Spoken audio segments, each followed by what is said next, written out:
Bonjour à tous, aujourd'hui présentation d'un atomiseur reconstructible Laga T7 de chez Youd. Alors cette vidéo sera faite en deux parties, ça sera la partie 1 et il y aura une partie 2. Dans celle-ci je vais vous montrer rapidement le packaging de Laga T7 et ensuite comment je fais moi une coil. Et ensuite dans la partie 2 on fera encore une petite description de Laga T7 et le montage de la coil et du coton. Ok, donc il se présente de cette façon là, dans une petite boîte en carton sympathique. On ouvre comme ceci, Laga T7 et là on ouvre, voilà, voilà Laga T7 qui est là. À l'arrière, j'ai fait tomber la petite notice, pas grave.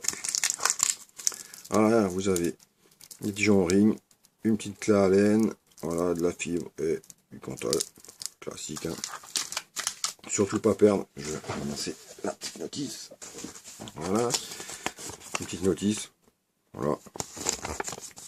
Vous montez votre Laga T7 complètement démonté, voilà, évidemment, pour pas changer, la notice est en anglais, mais bon, elle a lieu d'être, elle est là, voilà. Donc Laga T7 en acier chromé complet comme ça, voilà, avec pin 510, vis de remplissage, voilà, connexion 510 et pin réglable, airflow control très efficace, hauteur de l'atomiseur 58 mm pour un diamètre 22, donc ça sera flush surtout au mode 22, et capacité de l'atomiseur 3,2 millilitres, pardon. Tank en Pyrex, voilà, très joli, très sympa. Voilà. On verra en plus en détail, je le démontrerai, je le remontrerai dans l'autre vidéo aussi. Voilà, pour quand je ferai le montage. Voilà, c'était une petite présentation rapide. Voilà, très joli, hein. Moi j'aime beaucoup. Voilà, on est sur la même base un peu que le Kefun, voilà, avec un système de cloche, hein. Voilà. Je vais quand même démonter. Le petit joint là, voilà. Le tank, voilà, il est juste posé comme ça dessus.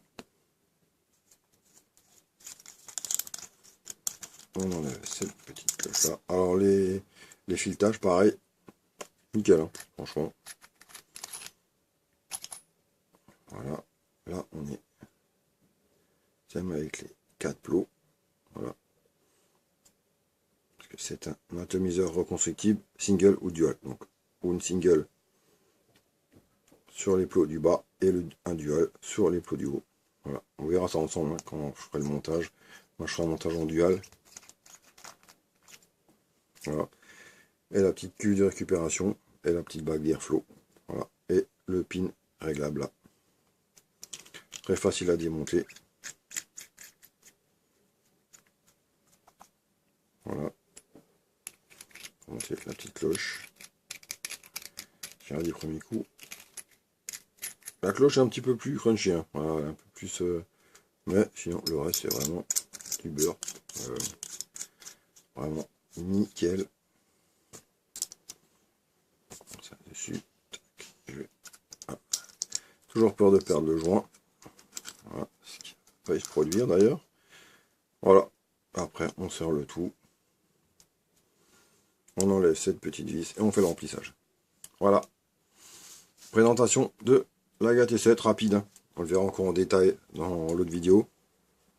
Et voilà, ok. Voilà, je prépare mon petit matériel et je vous montre comment moi je fais mes micro-colles coton. Comme beaucoup d'autres font aussi. Voilà, mais il y en a maintenant qui chauffent plus ceci comme ça, ou ils font l'inverse. Voilà, ça marche aussi. Mais pour faire une bonne coil, voilà, quand vous la mettrez en place, vous êtes sûr qu'elle ne bougera pas. Je vais vous montrer comment moi je fais, pour qu'il n'y ait pas de souci. A tout de suite. Voilà, me revoilà. J'ai préparé le matériel nécessaire pour faire la coil. Donc, un ohm-mètre, coupe-ongle, un tournevis diamètre 2 mm, parce que c'est ce que je vais utiliser pour faire le coil, du Cantal en 0,30, une petite pince à épiler, voilà, un petit bleuet, comme ça, moi j'utilise un petit bleuet comme ça au briquet tempête, pour chauffer son coil, voilà, c'est un petit bleuet crème brûlée là, que j'aime bien, facile à utiliser. Ça, par la suite, il faudra ça, coton, alors soit coton cardé, moi j'utiliserai du puff, coton chinois qui marche très bien.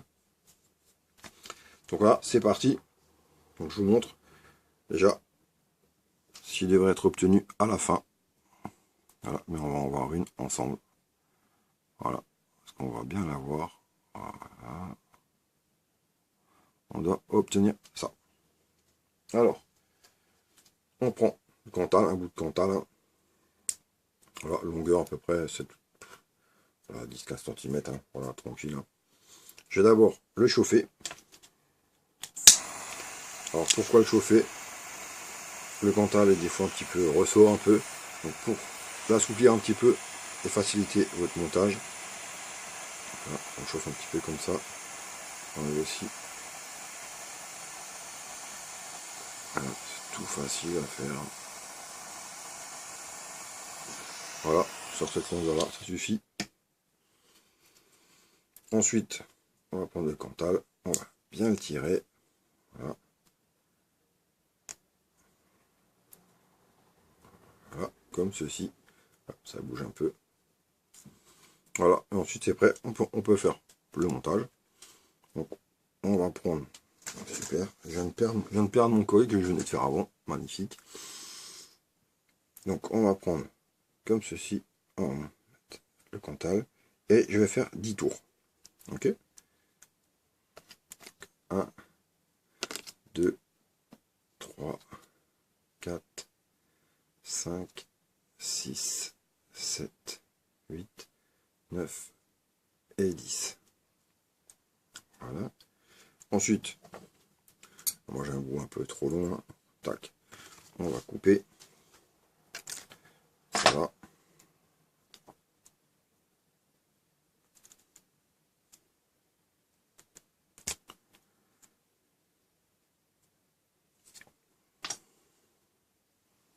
On doit obtenir ça. Voilà. Donc là, on a fait le plus gros du travail. Hein. Pas bien compliqué jusqu'à présent. Hein.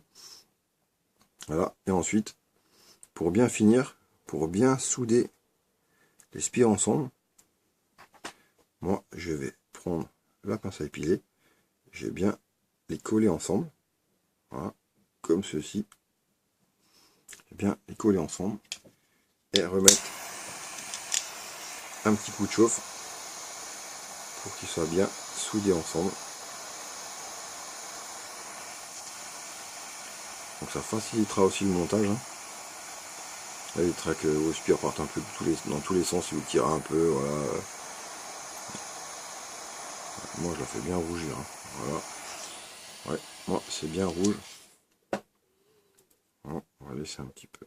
Et voilà, et c'est fait. Voilà, le tournevis par-dessus. Pareil au niveau des pattes hein, de chaque côté. Hein. C'est quand même 2-3 cm. Même plus. Hein. Je sais pas si on pourra bien voir là.